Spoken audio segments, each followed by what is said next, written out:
My manager stood at that podium presenting my 6-month project to the CEO, word for word, slide for slide. When she finished, the entire executive team applauded. She smiled, accepted their praise, and never once mentioned my name. But she had no idea I'd been building a case against her for months, and what I did next got her escorted out of the building by security. I joined Meridian Tech Solutions as a junior systems analyst 3 years ago, fresh out of my master's program, hungry to prove myself, ready to climb the corporate ladder the honest way. My direct supervisor was Victoria Ashworth, a senior project manager who'd been with the company for 12 years. At first, Victoria seemed like the perfect mentor. She took me under her wing, invited me to high-level meetings, let me shadow her during client presentations. I thought I'd hit the jackpot with my first real corporate job.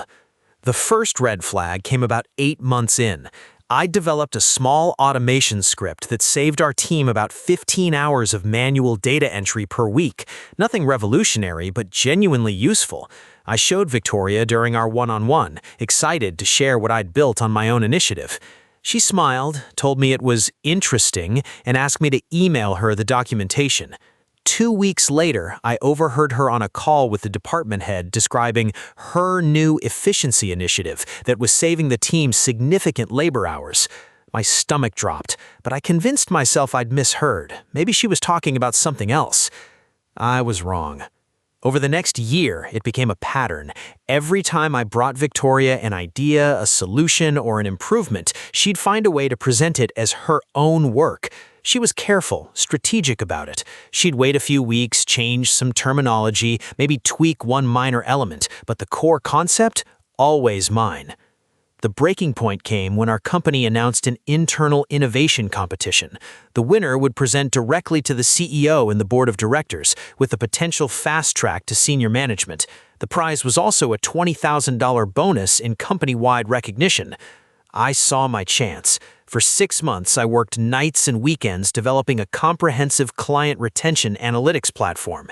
It used predictive modeling to identify at-risk accounts before they churned, giving our sales team a chance to intervene. I ran pilot tests with 3 client accounts. The results were incredible, a 47% improvement in retention rates. I documented everything meticulously, every line of code, every test result, every iteration. I kept detailed notes with timestamps, screenshots, and version histories. Something in my gut told me to protect this one. When submissions opened, I went to Victoria's office to discuss my entry. Company policy required manager approval before submitting to the competition. I explained the project, showed her the pilot data, walked her through the technical architecture. Her eyes lit up in a way that made me nervous. "This is extraordinary work," she said slowly, "but I think you need to refine it more before submitting. The competition is fierce, and I'd hate to see you embarrass yourself with an underdeveloped concept." I pushed back. "The deadline is Friday. I've been working on this for 6 months. It's ready." She shook her head sympathetically. "Trust me on this. I've been here 12 years. I know what the executives are looking for. Give me your materials and I'll review them this weekend. We can discuss next steps Monday." Against my better judgment, I sent her everything. The full presentation deck, the technical documentation, the pilot results, all of it.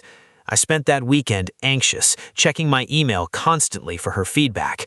Monday morning, I arrived at the office to find a company-wide email announcement. The innovation competition finalists had been selected over the weekend.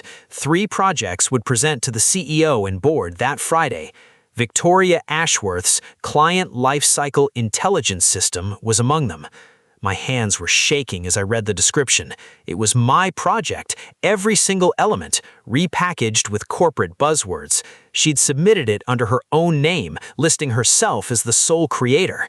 I stormed to her office. She was on the phone but held up a finger, making me wait in the doorway for 10 agonizing minutes before hanging up.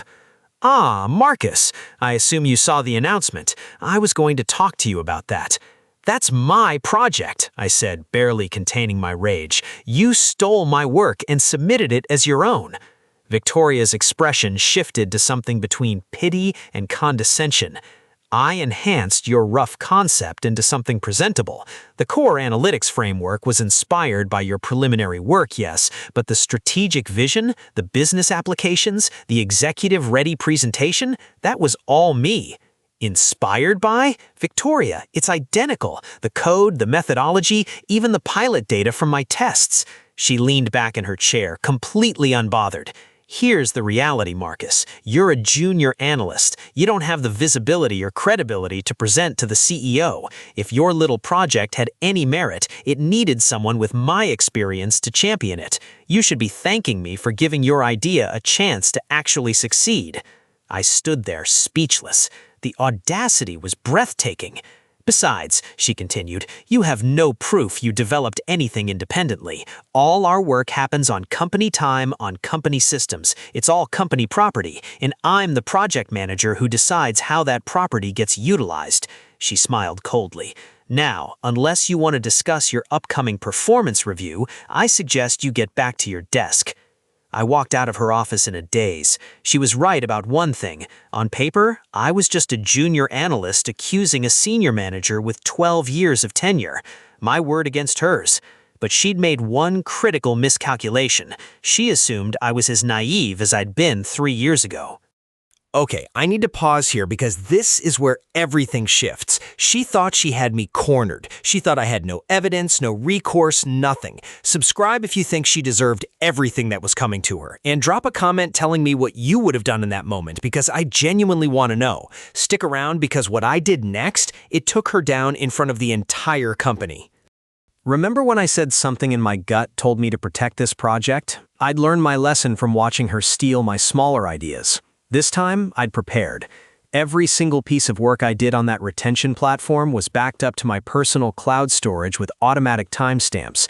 I had version history showing the project's evolution over 6 months, all clearly predating the competition announcement.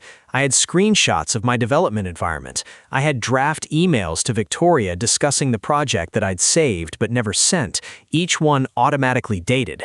Most importantly, I had recordings. Our state has single-party consent laws for recording conversations. After the second time Victoria stole my work, I started recording every significant interaction with her. I had our conversation from last week, where she specifically asked me to send her my materials and promised to review them. I had everything. But I needed to play this carefully.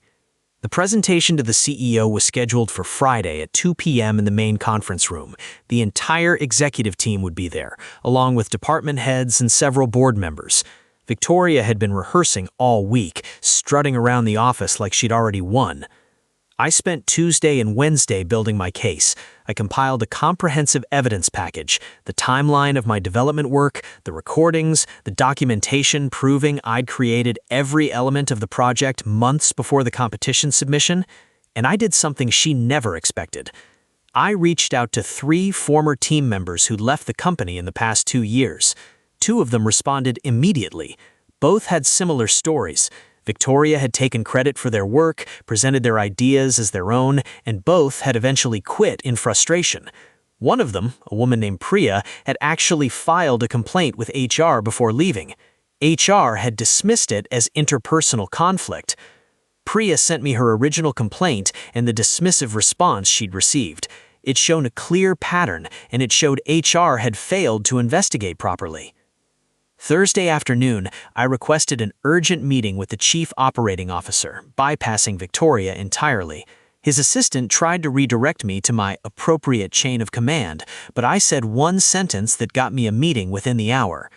I have evidence that one of tomorrow's finalists committed fraud in their competition submission. The COO, Richard Chen, listened to my presentation for 45 minutes. He reviewed the timestamps, listened to the recordings, read the testimonials from former employees. His expression grew darker with every piece of evidence. When I finished, he was silent for a long moment. Then he picked up his phone and called the head of HR and the general counsel. The meeting that followed that lasted 3 hours. By the end of it, I'd been asked to sign multiple documents confirming the accuracy of my statements. The lawyers took copies of everything. Friday morning, Victoria arrived at the office in a new blazer, practically glowing with anticipation. She didn't notice that her calendar had been updated with a 9 a.m. meeting in HR. She was in that meeting for 2 hours. I don't know exactly what was said, but I could guess from the expression on her face when she finally emerged. She looked like she'd aged 10 years. 2 security guards were waiting outside the HR office. They escorted her to her desk, where she was given 15 minutes to collect her personal belongings under supervision. She didn't look at me as she passed my desk. She didn't look at anyone. The 2 p.m. presentation went forward, but with a significant change. Richard Chen himself introduced me to the CEO and the board as the actual creator of the client lifecycle intelligence system. He explained that there had been an attribution error in the original submission, now corrected. I presented my project, the one I'd poured 6 months of my life into. The executives asked thoughtful questions. The CEO himself complimented my analytical approach. I didn't win the competition. Second place went to a genuinely innovative project from the marketing department, which I thought was fair. But I received something better than the prize. The following Monday, I was called into Richard Chen's office. He offered me a newly created position, Innovation Analyst, reporting directly to the VP of Strategy, a title bump, a 30% raise, and a mandate to develop more projects like the one Victoria tried to steal. He also told me that their investigation had uncovered a pattern of behavior stretching back years. Victoria had done this to at least 4 other employees. 2 had quit, 1 had been laid off after she'd blamed him for a project failure. The company was quietly reaching out to all of them. Victoria didn't just lose her job, she lost her reputation. Word travels fast in our industry, and somehow the details of her termination made their way through the professional grapevine. Last I heard, she'd had 3 job offers rescinded after reference checks. I learned something important from this experience. Documentation isn't paranoia, it's protection. In a corporate environment where your work can be stolen with a smile and a lie, creating a paper trail isn't cynicism, it's survival. And I learned something else. Sometimes the system does work, but only if you force it to. If I just complained to HR without evidence, I'd have been dismissed like Priya was. The proof made it impossible for them to ignore. 3 months later, my retention analytics platform was rolled out company-wide. It's now one of Meridian's key differentiators in client pitches. My name is on the internal documentation as the creator, and every time someone mentions it in a meeting, I think about Victoria sitting in that HR office, watching her carefully constructed career crumbling around her. Thanks for sticking with me through this story. If you've ever had someone steal credit for your work, drop a comment below. I want to hear how you handled it. Hit that subscribe button so you don't miss the next story. And give this video a like if you think Victoria got exactly what she deserved. Also, if you have your own workplace nightmare story that you want me to share on this channel, send it my way. Your story might be the next one I tell. Until next time.